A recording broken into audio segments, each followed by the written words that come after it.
How's it, guys? This is Dayvy FPL and welcome back to another Fantasy Premier League video here on my channel. This video is going to be the Double Game Week 34 review, and then we're going to take a look ahead to the highly anticipated Game Week 35, which is the last Double Game Week of this season. The season's kind of wrapping up a little bit, so hopefully the green arrows can be in our favor and we can kind of get up as high in the rankings as we can. So firstly, we're just going to take a look at Game Week 34, and then we're going to take a look at Game Week 35. I'm hopefully going to be creating another video towards the end of this week, probably on Thursday. I did post a tweet today asking you guys for any pointers or tips that you want me to discuss, or specific things with your team. So go over to my Twitter at DayvyFPL and just reply to that tweet if you want to maybe get a question in. If someone's already answered or asked your question, you can always just like their tweet so that they get to the top, and I'll be answering the most liked questions hopefully in another video. This week's going to be kind of similar to last week in terms of me doing the preview video and then doing another video later in the game week. The preview is going to be kind of focused on my team and my thoughts on the game week, and then look ahead to my team in game week 35, whereas the later videos kind of be focused along you guys and giving you tips and strategies to use in your teams. So without further ado, let's get to Double Game Week 34. Firstly, I just want to give a little bit of a reminder of the Football Blogging Awards. I'm sorry, I know I've been forcing this on you guys quite a lot, but thanks to those of you who have voted, and the voting links are down in the description for those of you who have not voted yet. Maybe you've forgotten, or maybe you're new to the channel and just wanted to kind of get a little bit of a grasp about what Dayvy FPL and this channel is about, and now you're ready to make your vote for whoever you want to. So I'll put the links down in the description, and thanks again to those of you who have voted already. Hopefully this is the last time I give this kind of notification, but yeah. So game week 34 took us to 52 points, a little bit above the average of 47. It has, however, been quite a disappointing wildcard week, as a lot of us have been scoring quite low points. 52 points luckily saw me reach a green arrow up to 16th in the world. As I'm recording this video during the Arsenal-Watford game. Funnily enough, I actually had recorded this video already at the start of the game, but then after I'd recorded it, I went and looked over on my phone and saw that Troy Deeney had been sent off with a straight red, so it kind of ruined the video a little bit, as I spoke about how I was prepared to captain him and how I thought that he was going to get some returns in the Arsenal game. Returns of -2 apparently, but can't be too faulted on there, as I didn't really expect Troy Deeney to be sent off. So I'm re-recording this video now with the new insight that I've received and the new wisdom that has been bestowed upon me due to the Watford Arsenal game. So kind of expecting to stay around here, maybe fluctuate around the 20th in the world mark. But as you see, I have 0 points from my captain, so I was just happy with a green arrow in the end. Some of my differentials paid off quite well for me, and hopefully Duffy can get points in the future game against Cardiff. So I'm going to talk about my decisions with this team a little bit, and hopefully it can help you guys prepare for maybe if you're using your wild card now, or just kind of insight for future seasons and how I made these decisions that I got. So I started off with Lloris with 6 points. After Kane got injured, I kind of had to hop onto the Spurs defense just to fulfill that triple up on the Spurs team. Their fixtures do look quite good, so I had to go for it. I opted for Lloris over Trippier, as I said in my previous video that I kind of was worried about Trippier's rotation. Turned out to be the right decision, as he ended up getting benched for Walker-Peters, who I spoke about in the previous video as well. So I opted for Lloris, and the Huddersfield clean sheet was basically a given, so had to get a Spurs defender, opted for Lloris. Then Duffy and Dunk with 0 points, ended up getting absolutely battered by Bournemouth at home. Didn't really expect it, I don't think anyone did. They had one of the best home records in the Premier League, but I don't think that's stable for too long now. Was the biggest defeat, I think, so can't really say too much about that. Duffy was my captain. Most FPL websites and statistics predicted him to be the top goals or the top point scorer this game week. So went with him, just a little bit of a punt. I needed to kind of get a differential captain if I'm going to kind of challenge for the top of the table. So opted for Duffy. Hasn't really paid off yet, but keyword is yet. They still have a nice fixture against Cardiff at home, and I'm just hoping for a clean sheet. As I said, my captain got 0 points and I still got a green arrow, so any points from him are kind of going to be bonus points, especially with the Arsenal fixture, Lacazette and Kolasinac getting benched. So I'm sorry if you had those players. I'm sure Lacazette will come on, and against 10 men he could even get a goal later on. Kolasinac probably won't play, so I think a lot of people are going to be getting the Liverpool wingbacks off, as I think a lot of people bench them. Talking about the Liverpool wingbacks, Robbo with 6 points ended up being the lowest scorer out of the 3 favourable Liverpool defenders of Trent Alexander-Arnold and Van Dijk. But I'm never going to turn down clean sheet points, so happy with him. Did look quite dangerous, especially during the first half, but kind of dropped off a little bit at the end, and Trent definitely looked the more attacking out of the two.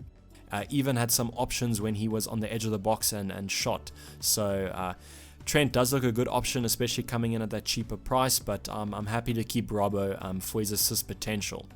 Then I've spoke about Dunk already. Any points that he gets are bonus points, so I'm hoping for a clean sheet in that game. Then Sterling with 14 ended up being the highest scorer in my team as of now. However, I'm not expecting Duffy to get 14 points. Looked a great captain option after the game week, but I think a lot of people were worried about his rotation. Him and Aguero, especially after them playing the full or near the full 90 minutes against Spurs. Sterling with 2 goals, I do believe, so with maximum bonus, or 2 bonus, I actually think. I think De Bruyne ended up getting 3, so lovely points from the Man City midfielders. Eriksen coming in with 6 points, was the most nailed out of the Spurs attacking options, so happy to see him get an assist. And then De Bruyne, who was my differential, opted for De Bruyne over Mane just because I wanted to kind of assess the Liverpool options before I use my triple captain, which I'm planning on using on one of the Liverpool players in that Huddersfield at home fixture. So kind of just wanted to suss out whether Mane or Salah was the better option, and went for De Bruyne as he has a double game week coming up, and hopefully he can maintain these points that he's been receiving. So 2 assists for him, and having watched the City game, I do think that he's always the main man in that City team, it seems, always the main playmaker, and always looks dangerous. So I'm happy to have him in my team for the upcoming double. Then Jota with 2 points, and I'm going to bring Jimenez in as well because he ended up getting 1. Wolves overall disappointing. They seem to kind of struggle a little bit against the lesser teams, do well against the bigger teams. I know that they've been nicknamed the Robin Hood of the Premier League, stealing from the rich and giving to the poor, but unfortunately not giving to my FPL team. 3 points amongst the 2 of them. Expected a little bit more from them, but hopefully in this double they can kind of bounce back on form. Then we have Son on 4 points, who was the highest captain player in the top 10k. I think he took the captainers of him on a little bit of an emotional roller coaster. However, I'm happy that ride ended up with a happy ending because he ended up coming on and getting an assist at the death, so returning for his captainers, and I think they'll take that after seeing him left out of the starting 11. Then we have Aguero with 2 points. Quite disappointed with him. However, he did come off early, and Pep Guardiola did confirm that he was not in fact injured, so looks set to start midweek. So hopefully he doesn't end up getting an injury, and maybe City can start him in both double game week fixtures. I know it's quite a tough double, but we'll talk about that a little bit more in the game week 35 preview. So Foster on 1 point, he's already lost his clean sheet due to an Aubameyang goal, so can't really see too many points from him, but doesn't matter, he's on my bench. Then Dini with a -2, obviously after that red card, also on my bench. And then Bolly with a lovely 9 points, sitting there nicely in the second bench position. Didn't really have any doubt in starting him. I was always going to kind of bench him, so I'm not beating myself too much up about that goal, but hopefully he can kind of go on and score more goals in the upcoming double. Valerie with 2 points has picked up a knock, but I'm hoping that he comes back fit and raring for that double game week, as Southampton have some nice fixtures. So in terms of my team for the next game week, as I said, I'm kind of set on using the bench boost. I just think that there's not too many double game week players that I'm willing to triple captain.